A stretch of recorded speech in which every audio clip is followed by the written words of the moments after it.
Hey guys, so I'm bummed that we don't get to be together for orchestra this week and maybe even the next couple of weeks.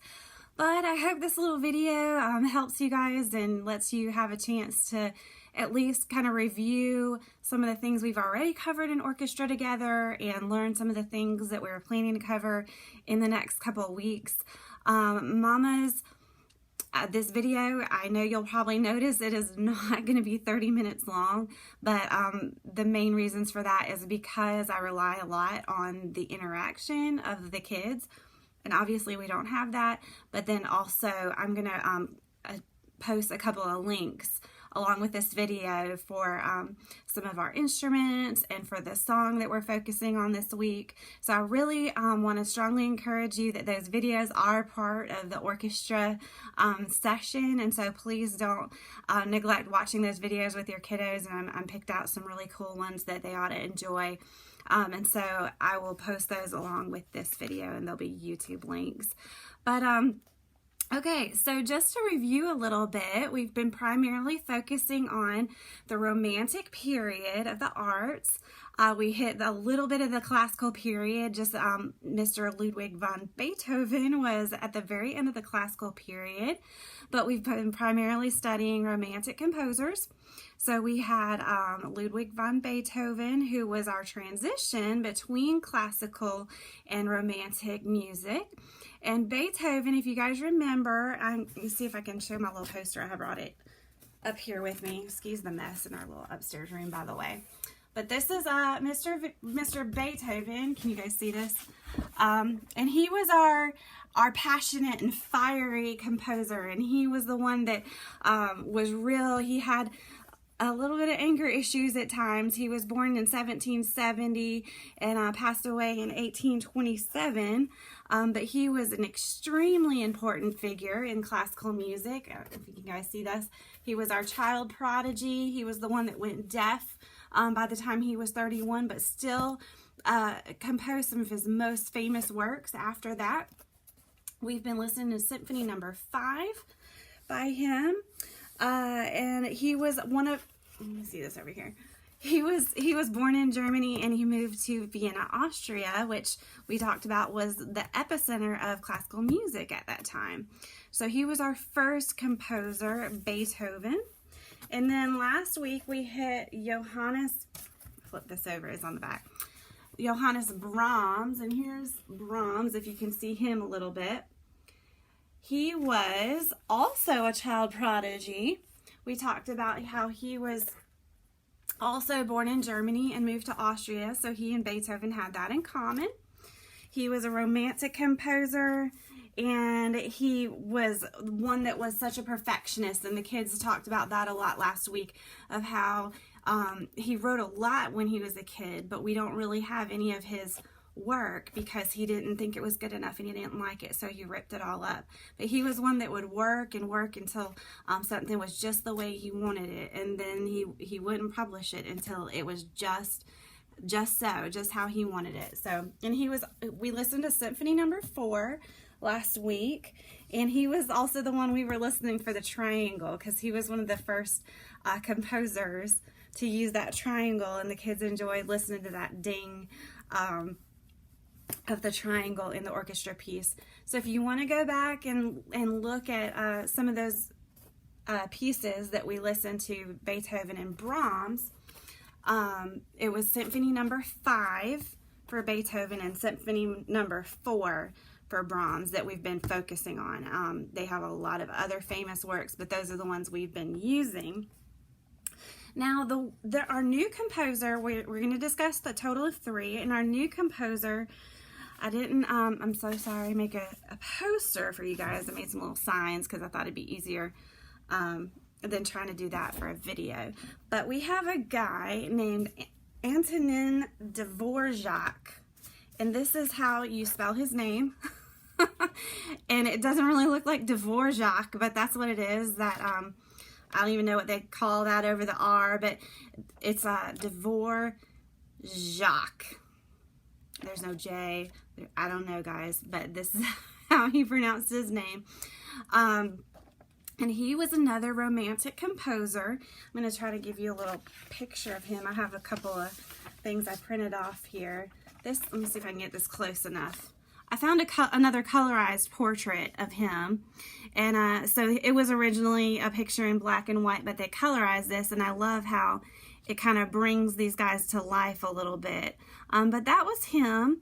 And while he was, you know, we talked about with Beethoven, this picture over here looking, you know, we can tell some things about his personality from that portrait. With this guy, with Dvorak here, you know, I looked at this picture and, you know, he looks a little stern or a little, our book over here, by the way, if you guys don't have this, it's an awesome resource. I've been using this for our classical music for dummies. They mentioned he looks a little like a bulldog.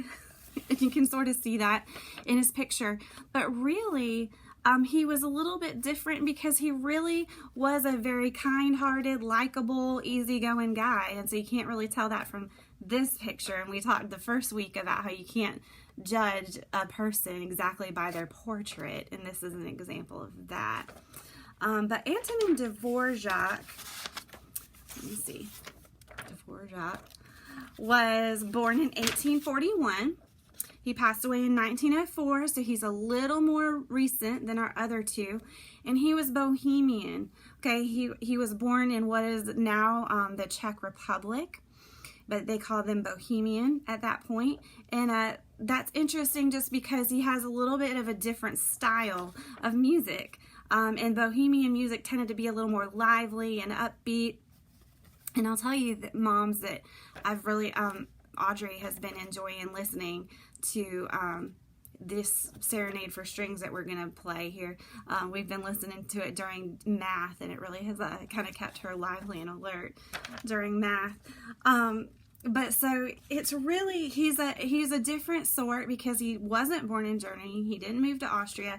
He did actually move briefly to the United States for a couple of years. They talked to him. He was invited when he was 51 years old. He moved to New York, and he went over to the National Conservatory of Music in New York City. And he really didn't want to go because he was so deeply devoted to his Bohemian heritage. So he was there for a few years. What actually kind of pushed him over the edge was that he found out that he would be making 25 times the salary he was getting at the Prague Conservatory. So he was on the next boat to New York after he learned that he would be making 25 times his salary if he would go over to the United States. And so he was there for he was over here in the United States actually for about 3 years. He spent a lot of time with fellow Bohemian people in the United States, and he was really homesick, so he ended up going back home after that 3-year stint in the United States. But a couple things about Mr. Dvorak and his personality: he was cheerful, he was likable, and that's a little bit different than, you know, Beethoven and some of the other composers. They were kind of known for being tormented souls. They were kind of, you know, fiery personalities, and this guy was pretty easygoing. He was cheerful, he wrote upbeat music, and he was likable. Brahms was a big fan of his. But he actually really enjoyed Dvorak's music, and he was a big help in actually introducing Dvorak's music to other people because Brahms liked him so much. And so Dvorak was actually one of the few composers that was very famous while he was still living. A lot of composers weren't really famous until after they had passed away. But the book, still looking at this classical music book here, I thought it was really interesting that it talks about how he was just a simple, mild-mannered man with simple tastes. He had 6 children, and he loved to raise pigeons, and he watched trains. He loved watching the trains, and he was just known for being real simple and real likable. So here, let me just show you that picture of him again. Here's a black and white version of the picture. It's a little bit bigger maybe. But then here's our color picture of Antonin Dvorak, okay? So the piece that we're going to, I'm going to send you guys a link along with this, is he had several real famous pieces. He's real famous for the New World Symphony, which is in his Symphony Number 9. But what we're going to study, and this is, I really have enjoyed listening to this, it's called Serenade for Strings. And I'll attach it, like I've already said like 3 times, y'all, I'm so sorry. I don't make videos all the time, but I'm going to attach a YouTube link along with this somehow, or send it along with this video. But he wrote the Serenade for Strings, and it's just a real beautiful piece, and it's real lively. And one thing that was really interesting about this, well, not about this song, but about Dvorak as a composer, is some of the things he wrote, Americans listened to it and swore that it was from an American composer and it had American roots. The Bohemians, or the people from the Czech Republic, would listen to it and swear it was Bohemian, and they wanted to claim it, which was quite an interesting feat for a composer to be able to convince 2 different groups that were very different, that basically that was music that originated from their culture, if that makes sense, because their cultures were real distinct. And so for the Americans to say, oh, that sounds like American music, or the Bohemians to say, oh, that sounds like Czech music, was actually a really interesting testimony to his unique sound and his unique abilities in playing and composing these pieces. So we have that, and so after this video, I'd like you guys to click on that link and go ahead and listen to that, or you can pause it now if you want and listen to it. And when we've been listening, we've just really been focusing on just some of, because of it being the Romantic period, just some of the feelings and emotions that these pieces might evoke. And so something you might want to do is, you know, just play the music with your child, close your eyes and lay on the floor like we did the first week, or you could even, you know, get a little ball and throw it back and forth to each other while you're playing these songs. Just anything that would slow you down and allow you to listen to the music. And what we don't want to do is just listen to 30 seconds of it, or just, you know, put it on while we're doing something else entirely, because our goal is to really, moms, to really foster the idea of active listening, and to really be listening for different things. And this has been a challenge. This has been a new skill that we've been working on, so it's been a lot of fun. But since we're listening to the Serenade for Strings this week, I thought it would be appropriate to delve a little bit deeper. We've been talking about our 4 instrument groups, that we've had: the strings, the woodwinds, the brass, and the percussion. And I thought it'd be really good to dive just a little bit deeper into our strings, since we're talking about the Serenade for Strings by Dvorak. I'm really bummed. We did have a string demo that was going to come in and play for you guys, and so we'll have to have her come another time, and I was really thankful that she was willing to come in and play the violin for us. But we're going to have to make do with what we've got. So our string family, we've got a violin. I hope you can see this here. The violin is a wooden instrument. It's got a wooden body, and this is hollow, and we've got strings that are stretched very tightly across. Here's the neck of the violin, and these are little tuning pegs, and it tightens and loosens the string just to get those notes in tune. We have a bridge, and that's what keeps the strings from collapsing down onto the wooden body of the violin. We have a chin rest, and I can't really do it on the paper, but like if you were going to play the violin, it would go up under your chin like this, and you have a bow. This looks ridiculous, but you have a bow, and you would play it this way, and you'd draw the bow across the strings, and the bow is a tightly stretched, usually horsehair, and they're very expensive. My brother's a cello player, and so he has to replace his bow frequently. But so this is a violin, and this is one of our big players in our orchestra, and it's the highest pitched instrument, and you'll hear those a lot in an orchestra because it just that sound just pierces over top of all the rest of the instruments a lot of times. And so we also have the sibling to the violin, and I'm holding these up together because the viola is shaped just like a violin, and this is about proportionate. It's about that much bigger than a violin. So obviously being bigger, it makes a deeper sound, but it's still played, this looks so ridiculous, I know, but it still goes under the chin, and it's played, you know, like this, under the chin. We have the same, and all the strings are pretty much the same except for the harp. As far as the body of that instrument, you got that chin rest, the strings are stretched across here like this, and those tuning pegs. Okay, so that's a viola.